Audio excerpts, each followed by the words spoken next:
Thank you for coming to our presentation on simultaneous learning from human pose and object cues for real-time activity recognition. This work was performed at the Colorado School of Mines in collaboration with the United States Army Research Laboratory.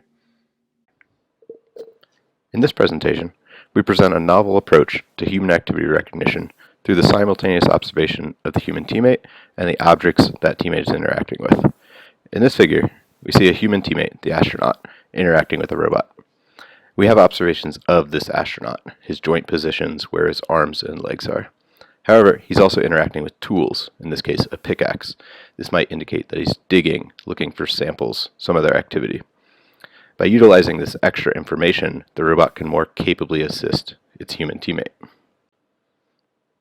Humans prefer when robots can interact implicitly, without continuous commands being required. This is helpful in situations like the astronaut, where perhaps his suit or the technological constraints restrict him from explicitly controlling his robotic teammate.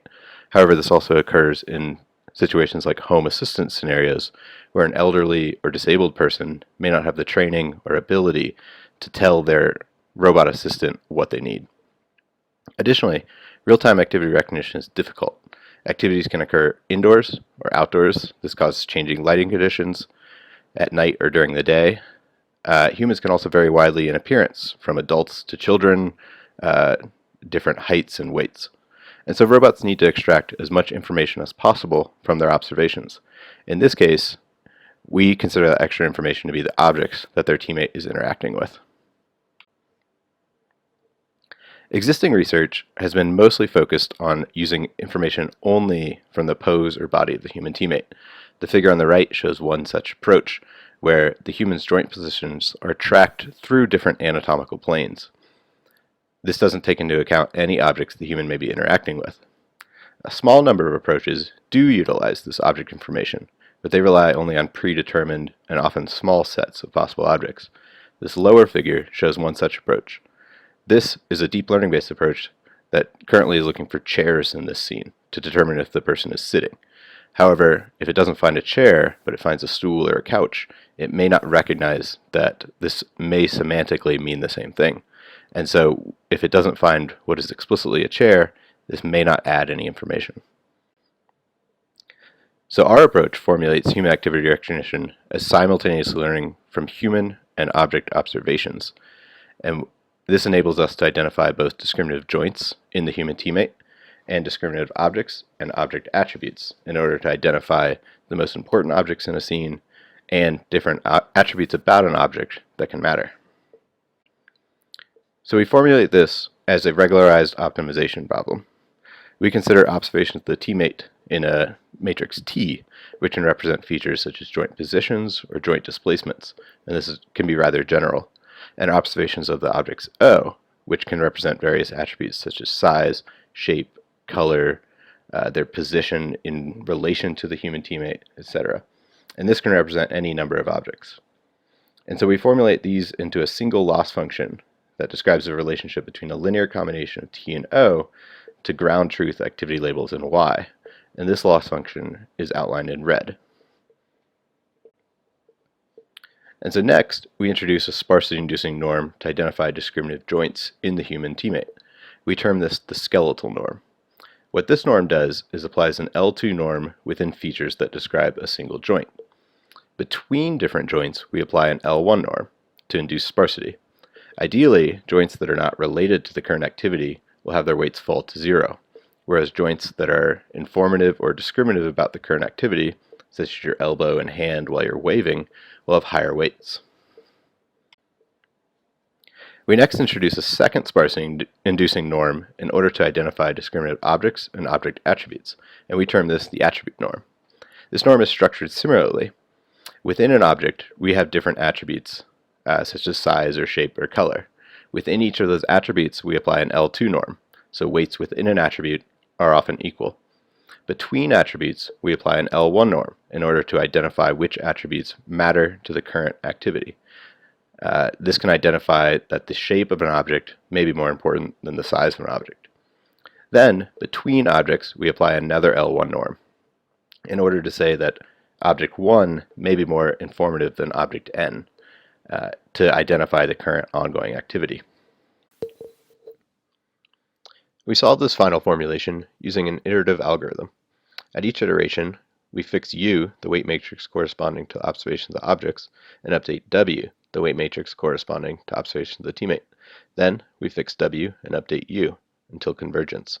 We can then use the optimal W and U to classify new observations. After we have this optimal W and optimal U, we can use the simple linear function to classify new observations T and O of a scene. Each column of W and each column of U corresponds to a category. We would like to find the category that maximizes this function. That would be the category that we classify the new scene as. We first evaluated our approach on a case study running on a Turtlebot robot with a small netbook. We created a home assistant scenario in which the subject performs 5 activities one might perform in a household: drinking wine, storing food, storing dishes, pouring wine, and eating. Each activity involved various poses. 2 involved sitting, 2 involved standing, and 1 was crouching. The activities also involved a common set of objects, with objects appearing in multiple different activities. For example, both pouring and drinking wine involved a glass and a bottle. Storing food involved that same bottle. In this way, we hope to evaluate the effectiveness of our approach in identifying which objects are important in a scene. Instead of attributes like size or shape, for this evaluation, we used the probability that detected objects were certain classes of objects. 5 possible classes existed: a glass, bottle, fridge, bowl, or spoon. So each object had 5 different attributes or modalities, each describing the probability that it was a certain object. Our approach outperformed 2 other real-time approaches and also achieved its highest performance using both our norms instead of just one. This also allowed us to look at the effects of our introduced norms. When we look at the weights that correspond to each object, we can identify which activities are most commonly associated with those objects. For the fridge, our introduced attribute norm identified that storing food is the most likely action to occur when a fridge object is identified. For a bowl object, all the weight went to 2 activities, eating and storing dishes, and these are the only 2 activities in which a bowl occurs. We can also look at this the other way, where we can look at the weights corresponding to different objects for each activity. For the storing food activity, we can see that the fridge object is very discriminative. For the drinking wine activity, all weights were assigned to only the glass and the bottle, as these 2 objects are very informative to the drinking wine activity. And this provides interpretability that black box methods cannot, such as deep learning. If we wonder why a robotic teammate is trying to assist us with a certain activity, we can see that it identified certain objects and selected an accordant activity. We also evaluated our approach on 2 datasets in order to compare to existing approaches. First, we looked at the Cornell activity dataset, which is a standard benchmark for human activity recognition. We can see that our approach using only the skeletal norm and not the attribute norm achieved over 86% accuracy. If we use only the attribute norm and not the skeletal norm, we clear 96% accuracy. With the combination of both of them, we achieve over 98% accuracy. This is higher than any state-of-the-art approach we were able to compare to. Similarly, we evaluated on the MSR Daily Activity 3D dataset. Again, we see that using only the skeletal norm, we achieved in the 80% accuracy range. Using only the attribute norm, we achieved near 96% accuracy. By combining both together, we achieved almost 98% accuracy, again beating any other state-of-the-art approach. Thank you for watching.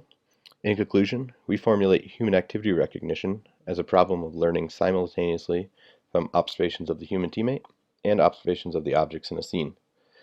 Our introduced approach outperforms existing state-of-the-art approaches, and our sparsity-inducing norms both increase accuracy and provide explainability about how a robot classifies actions. If you have any questions, check out our lab website at hcr.mines.edu or feel free to contact any of the authors. Thank you.